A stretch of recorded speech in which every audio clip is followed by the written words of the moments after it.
Урматтуу президент Садыр Нуркожоевич жана генерал-полковник Камчыбек Кыдыршаевич, мен Такыбаев Бектур чечилбей жаткан көйгөйлүү маселе менен сиздерге кайрылып жатам.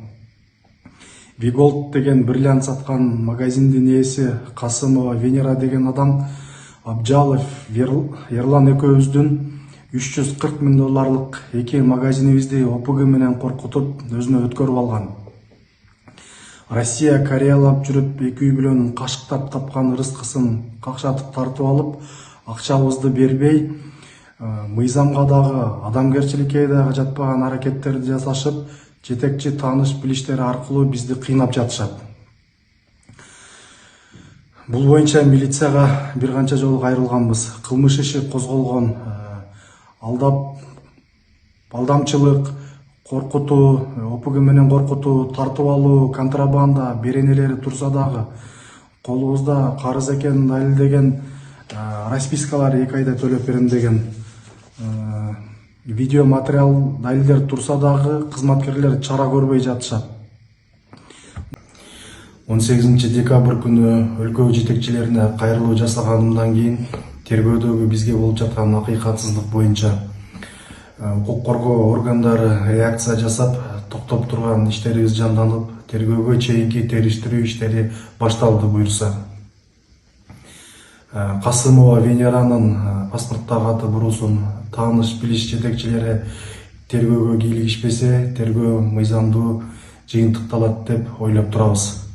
Бул иш өлкө жетекчилеринин көзөмөлүндө деп ишенем. Мекендештер, сиздерден өтө чоң колдоолор болуп жатат, юридикалык жана башка жардамыңыздарды сунуштап жатасыздар. Сиздерге ыраазычылыгымды билдирем. Моралдык колдоо көрсөткөнүңүздөр үчүн рахматымды айтам.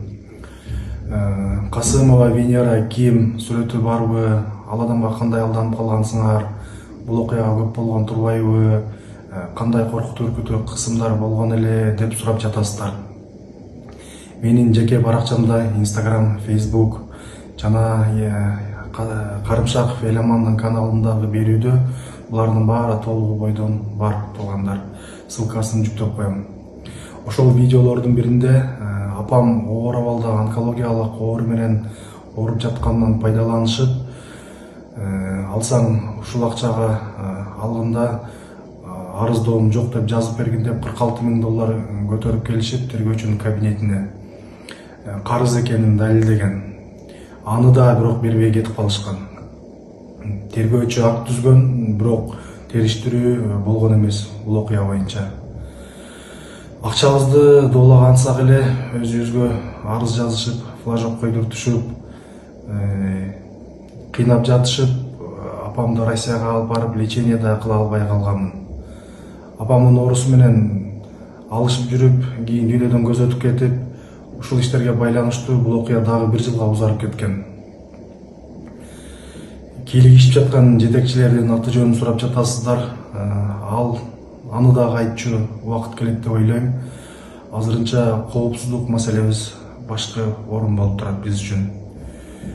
Тергөөнүн жыйынтыгын күтүү тууралуу буюрса дагы.